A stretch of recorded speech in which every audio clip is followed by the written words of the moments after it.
एमएसटीसीटी के one shot lecture series में आप सभी का स्वागत है। आज हमारा चल रहा है नया chapter that is magnetic material और ये चैप्टर जो है वो बहुत ही इजी चैप्टर है। इसका वन शॉट फॉर्मूले सारे के सारे हम इस वीडियो के अंदर कवर करेंगे। तो स्टार्ट करते हैं वीडियो को। देखो बच्चों, सबसे पहला कंसेप्ट जो इसके अंदर है वो है ऑर्बिटल मैग्नेटिक मूवमेंट। फटाफट फॉर्मूले देखो इसके अंदर। जो ऑर्बिटल मैग्नेटिक मूवमेंट को है उसको हम m से बताते हैं और इसका फॉर्मूला डिपेंड करता है number of turns into current into area. इसलिए ऑर्बिटल मैग्नेटिक मूवमेंट का formula n into i into a होता है। ठीक है, यहां पे आप लोगों को याद रखना है कि n नंबर ऑफ टर्न्स है, हाँ, i करंट है, a एरिया है। अगर इसकी यूनिट की बात करेंगे बच्चों तो आप देखो नंबर ऑफ टर्न्स को तो कोई यूनिट नहीं रहेगा। I मतलब करंट है, मतलब यूनिट होगा एम्पियर, और अगर एरिया है मतलब यूनिट होगा मीटर स्क्वायर। तो एम्पियर मीटर स्क्वायर ये मैग्नेटिक ऑर्बिटल मैग्नेटिक मूवमेंट का यूनिट होता है। बहुत ही आसान था, आगे बढ़ते हैं इसी से। अब इसको है ना हमको इसका कंसेप्ट समझना है। कंसेप्ट मतलब अब इसके अंदर बहुत सारे डेरिवेशंस हैं और वो डेरिवेशंस के जो फॉर्मूले आने वाले हैं वो बहुत इंपॉर्टेंट है हमारे लिए। ठीक है, तो पहली बात तो ऐसा करो बच्चों कि ये कंसेप्ट को स्टार्ट करने के लिए सबसे पहले आपको ये समझना है कि इलेक्ट्रॉन और करंट जो है वो अपोजिट डायरेक्शन में क्या कर रहे हैं, रिवॉल्व कर रहे हैं, और यही होता है ना।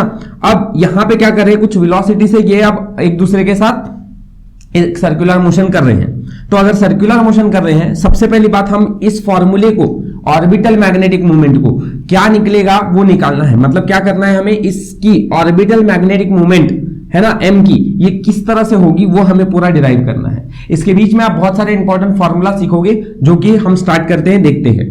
सबसे पहली बात, हमारा कंसेप्ट जो शुरुआत होता है वो होता है करंट से। Q is equal to I into T, है ना, क्योंकि यहां पे करंट है और करंट कितना होगा एक ऑर्बिटल के अंदर, तो वो हमें देखना है। ठीक है, तो करंट का फॉर्मूला अगर लिखा जाए तो Q बाय टी हो जाएगा। अब बच्चों आपको पता है टाइम जो है, ये टाइम एक सर्कुलर मोशन कर रहा है तो कन्वर्ट हो जाएगा टाइम पीरियड में, और चार्ज ऑफ इलेक्ट्रॉन है तो चार्ज ऑफ इलेक्ट्रॉन जो होता है वो E है, Q नहीं। तो E divided by capital D लिखता हूं क्योंकि इलेक्ट्रॉन एक सर्कुलर मोशन के अंदर time converts into time period. अच्छी बात है, चलो ये बात तो क्लियर हो गई आप लोगों को। अब इधर से हम एक वैल्यू को निकालेंगे, लेकिन उसको निकालने से पहले हम और भी दूसरे कंसेप्ट को समझते हैं। क्या है, देखो अगर एक सर्कुलर मोशन हो रहा है तो इसका स्पीड निकालने के लिए आपको ये पता होना चाहिए कि कितना इसके, एक स्पीड का फॉर्मूला क्या होता है। तो एक सर्कुलर मोशन के अंदर या कोई भी मोशन के अंदर speed is nothing but distance upon time, right. अब टाइम तो मेरे पास है यहाँ पे, लेकिन टाइम जो है वो टाइम पीरियड के अंदर है, तो यहां पर भी मैं कैपिटल टी ही लिखूंगा डिवाइडेड बाय डिस्टेंस। ठीक है, अब देखो बच्चों, अब यहां से क्या फायदा होगा, इस टी की वैल्यू निकालने के लिए मैं ये टी इधर लेके जाता हूं और स्पीड को इधर लेके आता हूं। ठीक है, अब ध्यान से समझना, स्पीड डिस्टेंस मतलब कितना होगा डिस्टेंस, ये अगर सर्कुलर मोशन एक रिवॉल्यूशन लगा रहा है मतलब यहां पे डिस्टेंस कवर होगा as a circumference of circle that is 2πr, right, divided by speed को हम v से बताएंगे। तो टाइम पीरियड का फॉर्मूला हमें 2πr डिवाइड बाय v मिला, वो 2π अपॉन r इसमें डाल देते हैं। ठीक है, तो जिससे हमारा फॉर्मूला क्या बनेगा बच्चों, बोलो I equals to E divided by, यहां पे मैंने t की जगह पर 2πr डिवाइड बाय v, मतलब ev डिवाइड बाय 2πr, ये मेरा फॉर्मूला बन गया। दैट इज इक्वेशन नंबर 1, इसको याद रखना। ठीक है, ये हमारा करंट का वैल्यू आया।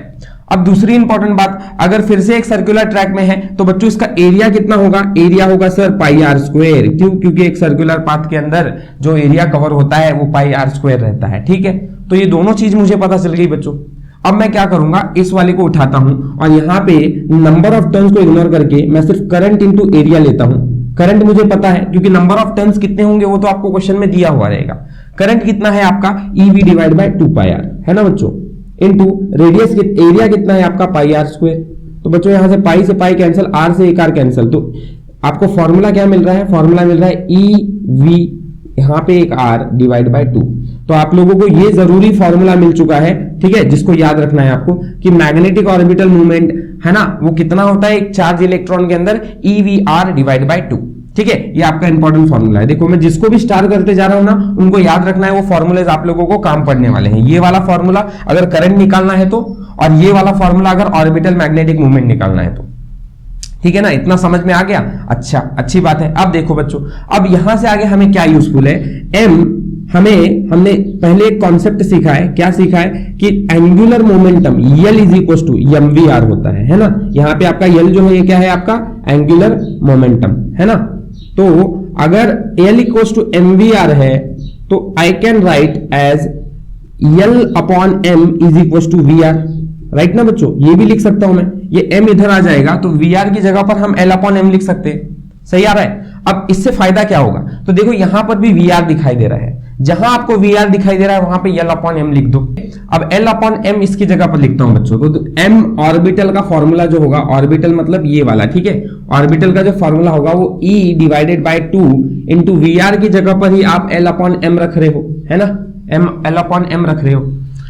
देयरफॉर मेरे को क्या मिल गया, यहां से एक कॉन्सेप्ट मिलता है जिसको हम बोलते हैं गायरोमैग्नेटिक रेशो, गायरोमैग्नेटिक रेशो, ठीक है।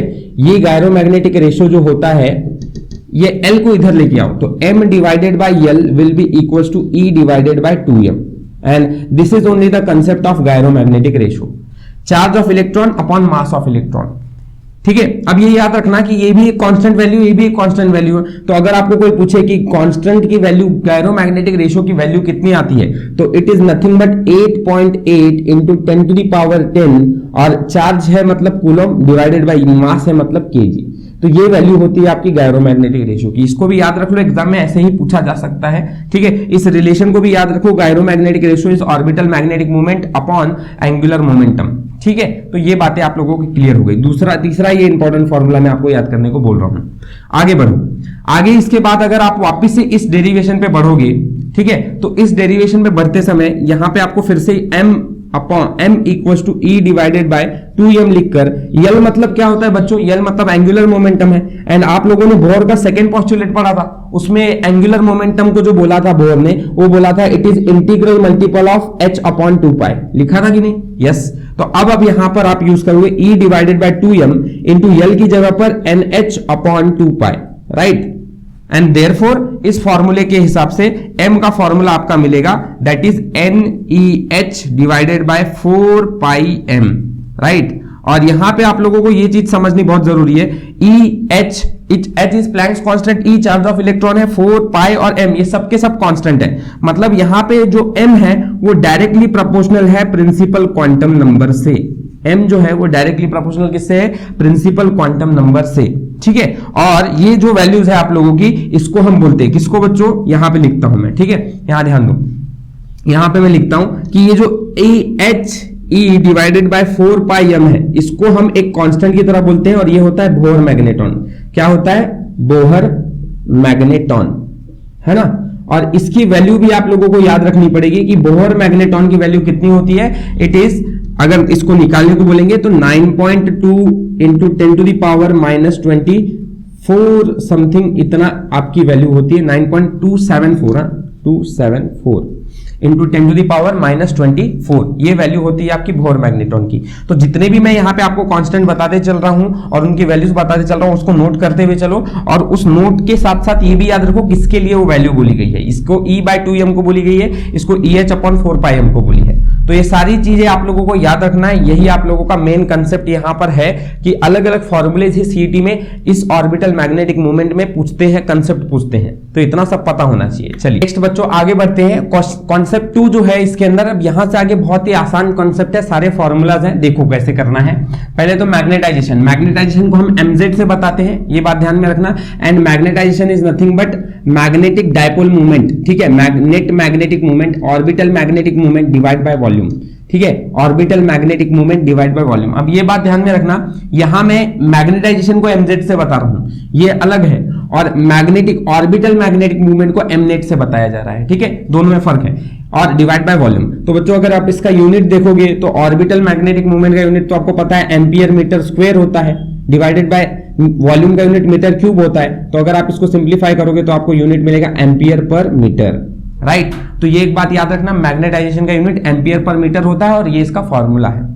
अगला मैग्नेटिक इंटेंसिटी, मैग्नेटिक इंटेंसिटी को हम H से बताते हैं, और अगर इसका फॉर्मूला देखोगे तो M is equal to susceptibility into H होता है, ठीक है, and it is nothing but susceptibility को ही बताने का रेशो M अपॉन H हो जाएगा, ठीक है। ये ध्यान में रखो कि मैग्नेटाइजेशन है ये, या H मैग्नेटिक इंटेंसिटी है। Magnetic intensity H is nothing but number of turns into current, इसको भी याद रख लो, छोटा सा फॉर्मूला है, काम आएगा आपको, ठीक है। अगर कोई पूछे मैग्नेटाइजेशन और मैग्नेटिक इंटेंसिटी, ये दोनों के दोनों रेशो जो इसका यूनिट और इसका यूनिट सेम होता है, एंड देयरफॉर ये जो ससेप्टिबिलिटी है ये यूनिटलेस क्वांटिटी होती है, ध्यान में रखना, ठीक है। चलो अब ये सब चीजें क्लियर हो जाती है, तो इसके बाद आता है एक अच्छा और important concept, that is solenoid का। अब सोलेनॉइड क्या होता है, देखो सोलेनॉइड को आप लोग कितना मैग्नेटिक फील्ड इसके अंदर हो रहा है, तो B naught is equal to mu not into H रहता है, ठीक है, B naught is equal to mu not into H रहता है, ठीक है। और एक मटेरियल का मैग्नेटिक मूवमेंट होता है, मैग्नेटिक फील्ड होता है, याद रखना ये मैग्नेटिक फील्ड है, ठीक है, मैग्नेटिक फील्ड है। अच्छा, अब ये कितना रहता है, mu into mu not into M रहेगा, ये कितना रहता है, एम रहता है, ठीक है। ये बात ध्यान में रखो कि कहां पे एच है, कहां पे एम है। एम जब किसी फ्री स्पेस के लिए लिया जा रहा है तो एच आ रहा है, और जब मटेरियल के लिए जा रहा है तो एम आ रहा है। इन दोनों को अगर ऐड करेंगे तो बच्चों B is equal to B naught plus B M है ना, और इन दोनों का कैलकुलेशन से बी नॉट मतलब म्यू नॉट इंटू क्या है, एच है, प्लस बी एम क्या है, म्यू नॉट इंटू एम है।